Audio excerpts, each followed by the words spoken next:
Dopamine! Hey everyone, welcome back to the Movie Buddy. I'm your host Josh Blumenkrantz, and today I'm reviewing One Night Only. Directed by Will Gluck, you know, the guy who did Anyone But You and Easy A. The story follows a world where men and women who are single are allowed for one night only to have sex. In other words, it's The Purge, but with sex, and no one dies. If you know anything about me, I love romantic comedies, rom-coms. They are just the pinnacle of this industry. They're just so feel-good, and you need a movie sometimes to make you feel that way. So when I went to go see this movie, I was hyped, okay? It has a really good cast, okay? You got Monica Barbaro, who just recently was nominated for an Oscar for A Complete Unknown, and she's an amazing actress. I loved her in Top Gun Maverick as well. So seeing her in this movie, especially as another singer again, she's doing these like jingles. You'll never hear Brave by Sarah Bareilles the same way again. And I was really intrigued by her performance because she's just a woman who is looking for love. And of course, you know, she's doing it on the day where single people are allowed to have sex. So this is a really good opportunity to kind of find that, I guess. Although the problem is everybody is just looking for sex and you don't know if it's real or not. Like, do they want just sex only or do they want a relationship that is legit and earnest? So that was intriguing and fascinating. And then you got Callum Turner, or I like to call him Mr. Lipa. He is just like a pizza owner who, again, same thing, except he's in a relationship with Maya Hawke's character, and his name is Owen. Basically, he just wants to, you know, have sex with her and like take things to the next level. But then when he finds out that, oh, she actually does not want to have sex with him that night, it kind of puts a damper on things. So he kind of wants to find someone of his own to kind of have sex with because he's allowed to do it. But when he meets Allie, played by Monica Barbaro, everything kind of changes. Now, is the premise ridiculous? Absolutely. But if you open yourself up to it, you can really have a lot of fun with this movie, okay?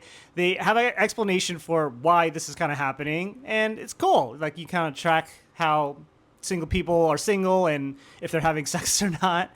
But I really enjoyed the exploration of New York City and dating because, you know, it's very hard to date in today's society, especially in New York City. And where everything's kind of going to shit with just everyone like hooking up around you, how do you find someone in time before the night is over? And it's a really cool thing to see with these two characters. And I love their chemistry. Like Monica and Callum as Owen and Allie, they hold this movie together. Like if you don't have two romantically captivating leads, everything falls to shit. And I really love what these two are bringing to it. They're also very incredibly attractive. And that's all you can really ask for in a romantic comedy like this. You also get some fun little cameos from several people. You got Jay Ellis, who was in Top Gun Maverick with Monica in a fun little bit. You also have Nicholas Braun from Succession. He's in there.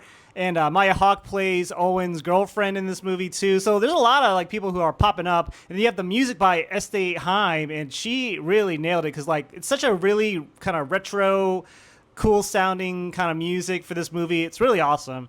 And I love just the cinematography of New York City. It's pretty basic, but also like it really kind of showcases the city in a very nice way. It's a rom-com. Oh my God. Like this movie, I had a really fun time with it. Like it's also very funny. There's a lot of jokes, and that kind of goes back to the leads again. They really carry this movie through. It's a very ridiculous premise. And there are some flaws. I mean, just like not everything is explained properly, or there are other things that could have been done in better execution, you know, that just would have made more sense story-wise, but like you just gotta kind of roll with it because otherwise there is no movie if you don't do these other things that they do. So I saw an early screening of this movie, and they've been doing a lot of early screenings, Universal, with this particular film, and I think it's good. It's good because it's getting hype. I looked at the show times ahead of time, and most of them are almost completely sold out, which is kind of unheard of for a movie like this. I think it's popular among social media platforms like TikTok and Instagram. And again, it's for the younger generation, people who want to see what a movie about one night only where you're allowed to have sex if you're single kind of goes, which it's, the hook just kind of grabs you from there. I also want to highlight Callum Turner, who I didn't really get to highlight as much. You know, he's this pizza owner guy. He's just like, you know, looking for somebody to have sex with because his girlfriend would have sex with him. I just really liked his performance. I thought it was very earnest. He also has a really good American accent. You know, you've seen him in things like that TV show, Masters of the Air with Austin Butler. And, you know, he's just And also Eternity. Yeah, Eternity, that movie with Elizabeth Olsen and Miles Teller. He's got this good, like, old school charm, but also he plays a very good New Yorker in this. I believed him that he was a pizza owner in New York, and seems like a very nice guy. But when him and Monica's characters meet for the first time, it's not love at first sight. Well, it kind of is a little bit, but also things don't go according to plan. It gets very awkward.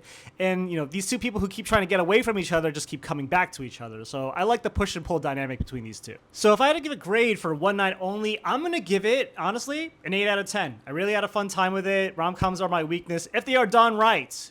I've seen some that haven't been. And I really enjoyed it. I want to see it again, actually.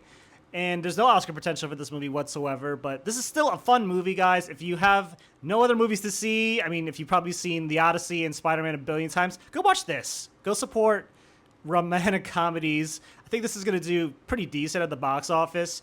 Go bring your date, go bring your spouse, go if you're single. Maybe you'll meet somebody. They have a singles night only screening of this, and although it's mostly sold out already, there's a lot of single people out there, I guess. But will there be guys? Will there be girls? Will there be both? I don't know. I don't have to go there.